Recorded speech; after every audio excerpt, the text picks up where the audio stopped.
ये वो बच्ची है, इसका नाम है मदीहा, इसकी उम्र है 20 साल और ये इस वक्त डाउ मेडिकल कॉम्प्लेक्स में ओआईसीडी का जो डिपार्टमेंट है, चेस्ट का डिपार्टमेंट है और थोरेसिक सर्जन के अंडर ट्रीटमेंट है। ये बच्ची एडमिट है यहाँ पे। 23 तारीख को इसको एडमिट किया था। मुख्तलिफ़ वक्तों में इसको ओपीडी में बुलाया गया और उसके बाद इसको ऑपरेशन की डेट दी गई आज की, यानी 26 नवंबर की। 23 नवंबर को इसको एडमिट किया गया।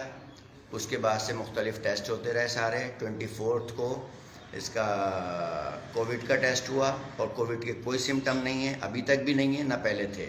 इनकी पूरी फैमिली टेस्ट करा चुकी है अपने, उनको भी किसी को नहीं है। उसके बाद आज इसको सुबह में, रात को इसको बता दिया गया कि कुछ नहीं खाना पीना है और सुबह इसको जब ओटी में लेके गए, ओटी में ले जाने के बाद एनेस्थीसिया दिया गया है।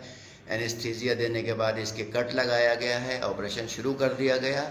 उसके बाद कोविड की रिपोर्ट आई है और ऑपरेशन अधूरा छोड़ के इसके स्टिचेस लगा दिए गए और स्टिचेस लगाने के बाद कहा कि कोविड की रिपोर्ट पॉजिटिव आई है, इसलिए सर्जन साहब ने ऑपरेशन जो है वो अधूरा छोड़ दिया है।